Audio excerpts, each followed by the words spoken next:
Hello, welcome back to the channel.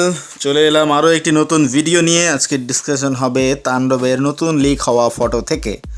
তাণ্ডবে প্রতিদিনই কোনো না কোনো কিছু লিক হচ্ছে আমরা দেখতে পাচ্ছি। তো রিসেন্ট যেই ছবিটা দেখলাম সেটা হচ্ছে কোনো একটা টিভি চ্যানেলে শাকিব খান ইন্টারভিউ দিচ্ছেন আর তার ইন্টারভিউ নিচ্ছেন জয়া আহসান। তাহলে কি গল্পের মোড় এইদিকেই যাবে? শাকিব খান কোনো একটা ঘটনা ঘটাবে এবং সেই ঘটনার উপর ভিত্তি করে ব্রেকিং নিউজ হিসেবে সম্প্রচার করবে Joya Ahsan through television media by taking his interview. সেরকমটাই কিন্তু আভাস দিচ্ছে। আবার এমনও হতে পারে শাকিব খান কোনো একটা ঘটনা ঘটাবে, ঘটনা ঘটানোর পর সেই ব্যাপারে নিউজ করবে। আবার এমনও হতে পারে শাকিব খান কোনো ঘটনা ঘটানোর আগে, যেহেতু সংবাদপত্রে বা টিভি চ্যানেলে আক্রমণের উপর ভিত্তি করে কাহিনী এগিয়ে যাবে এরকম একটা গুজব আছে, সো ওখানে গিয়ে ইন্টারভিউ দেওয়ার সুযোগে সেই আক্রমণটা ঘটাবে। ইন্টারভিউ দিতে যাওয়াটা হচ্ছে আক্রমণ করার পরিকল্পনার একটি অংশ, যাতে করে চ্যানেলে অ্যাক্সেস পাওয়া যায়। সেরকমটা কি হতে যাচ্ছে? You never know. গুজব কিন্তু এখন বিভিন্ন দিকে ডালপালা মেরে ছড়াচ্ছে। তবে যে ছবিগুলো লিক হয়েছে সেই ছবিগুলোতে দেখে মনে হচ্ছে যে ইচ্ছাকৃতভাবেই এটাকে লিক করা হয়েছে। তাণ্ডবে কোনো কন্টেন্ট এখন পর্যন্ত কিন্তু আমরা পাইনি, শুধুমাত্র একটা ফার্স্ট লুক পোস্টার এসছিল। এরপরে যতগুলো কন্টেন্ট এসছে, ছবি, স্টিল ফটো বা ভিডিও, সবগুলোই হচ্ছে লিক করা, লুকিয়ে তোলা ছবি কিংবা ভিডিও।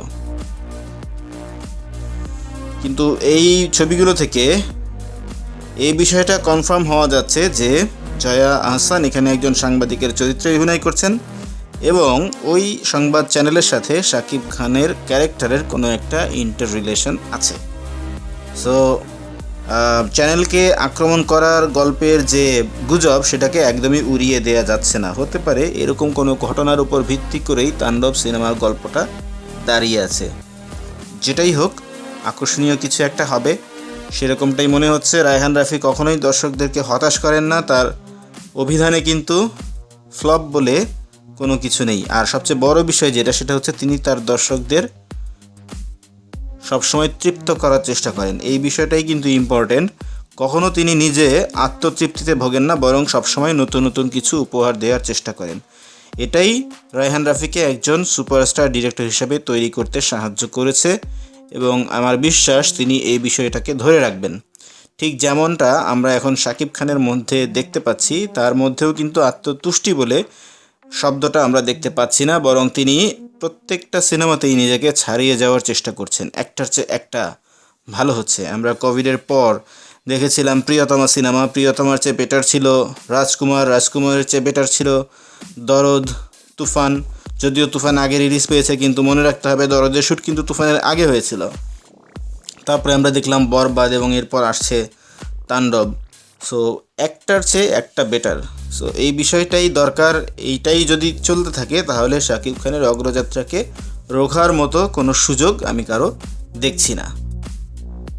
তো আপনাদের এই গল্পের আমি যে বিষয়গুলো শেয়ার করলাম সেগুলো কেমন লেগেছে অবশ্যই কমেন্ট সেকশনে জানাবেন। আপনার কোনো মতামত থাকলে সেটাও জানাবেন। আমাদের ভিডিও ভালো লেগে থাকলে লাইক করবেন, শেয়ার করবেন, আর চ্যানেলে যদি নতুন হয়ে থাকেন অবশ্যই সাবস্ক্রাইব করবেন, যাতে করে আমরা আরও বেশি আপডেট আপনাদের সাথে শেয়ার করতে পারি। কথা হবে পরবর্তীতে অন্য কোনো ভিডিওতে। সেই পর্যন্ত ভালো থাকুন। লিক হওয়া ফটো ভিডিওগুলো দেখতে থাকুন।